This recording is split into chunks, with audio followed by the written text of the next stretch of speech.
Салам алейкум туугандар.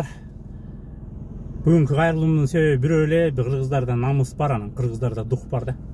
Анан акыркы убакта былтырдагы, быйылдагы таза эле маалымат майданынан жеңебиз, анан информационный согушту жеңебиз. Анан дүйнө жүзүнө тигилерди жаман көрсөтөбүз деп атып эле биз өзүбүздүн духубузду өзүбүз тебелеп, өзүбүздүн неки бир намысыбызды дагы тебелеп салгандай болуп атабыз. Анткени бүт эле соцсеттерди карасаңар, ар бир кыргыздын немесинде кордолуп аткан кыргыз, тебеленип аткан кыргыз, коркуп аткан кыргыз, үркүп аткан кыргыз. Тиги лөлүлөрдүн ордуна биз өзүбүздү ошолордун ордуна алып барып койдукпу деп атам. Анан маалымат майданынан жеңген эч кандай бизге ырахат алып келген жок. Былтыркысын да көргөнбүз, быйылкысын да көрдүк. Ошондуктан биз аз эле калдык. Бара ошолорду, балдарыбызды тарбиялап атып, тигилер келип тентек кылса, сени алып кетет. Сен ошолордон корк деп эле тарбиялай турган болуп калганга чейин акыбалга жетип калгандай болуп атабыз да. Ошондуктан туугандар, өзүбүзгө өзүбүз дух берели, өзүбүзгө өзүбүз күч берели. Сүрөтчүлөр, вайнерлер, блогерлер, Манас атабыздын арстан тебелеп турган сүрөтү бар, Манас атабыздын булуттун үстүндө аты менен учуп бараткан сүрөтү бар, Эртештик бар, Каныкей бар.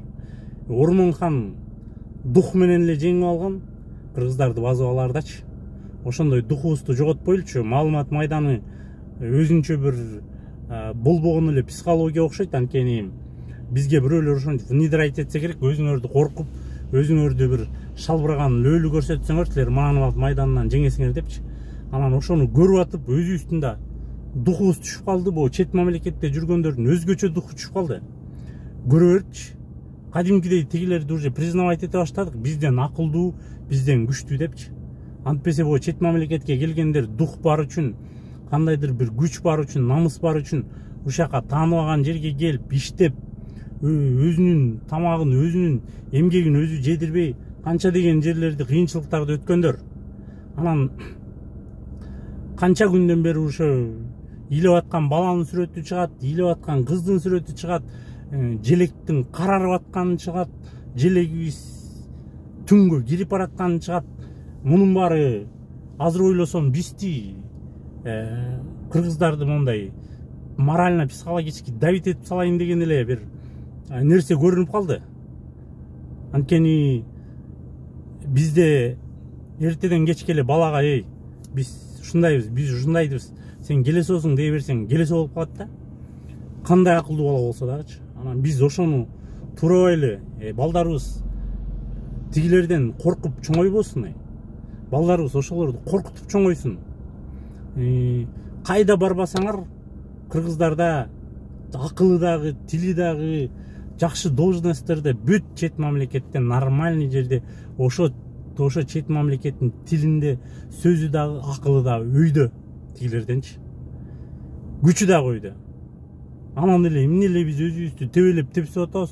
Маалымат майданынан жеңет элек деп анан блогерлерибиз чыгып алып сүйлөп атабыз. Анан биз согушту каалабайбыз, анан биз моундай, анан биз деген элиңерден кечирим койгула, анан тиңдей мындай. Биз басып барган жокпуз. Биринчи алар келип атат.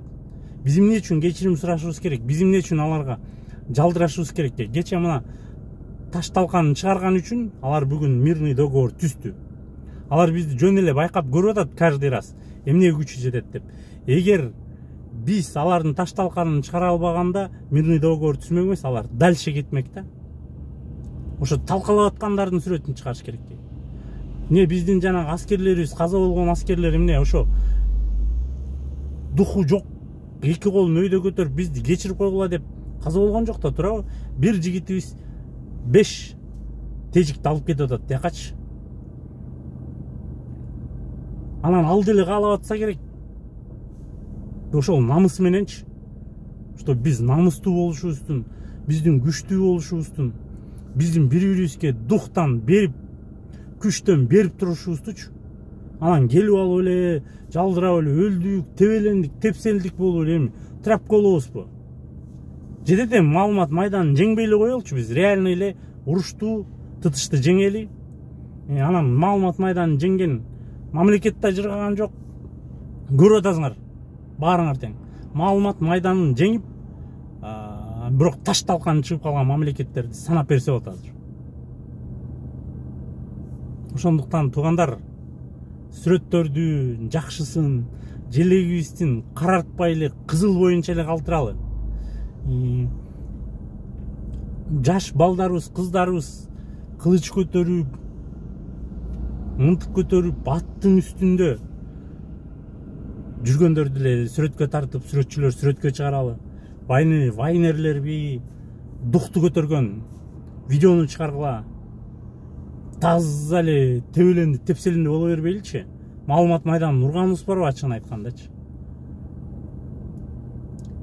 Таза мына чөгүп кеттик баарыбыз. Азыр Инстаграмды ачсаңар, Фейсбукту ачсаңар дагы таза эле бир талаада калган эле бир байкушпуз да, ё-моё. Өмүр бою канча кылымга арткан кочевниктин духу да жок ал сүрөттөчү. Аттын үстүндө желпиген, тоодон тоого илбирсте болуп ашкан, канча деген согушту башынан өткөргөн неме жок, какой-то бир өмүр бою бир нерседе жашынып эле маалыматтык согушту жеңилдеп отурган элдей эле болуп калдык да. Баарыңарга ийгилик, кыргыздардын духуңарды көтөрбөгүлө, өйдө жанагындай сүрөттөрдү көргөндө жанына жакшы сүрөт чыгаргыла. Духту көтөргөн, кылычты көтөргөн, найзаны көтөргөн, калканы көтөргөн, жок. Атыбыз бар, аттын үстүндө бизде ойногон киши жок. Биз азбыз да. Биз көп болсокчу, көп жерди тебелеп тепсеп кетмекпиз. Ошондуктан давайте тетиги бир тежиктерге теңелбейли, маалымат майданын жеңбей эле коелу, мындайча айтканда. Реальныйын жеңелчи, реальныйын.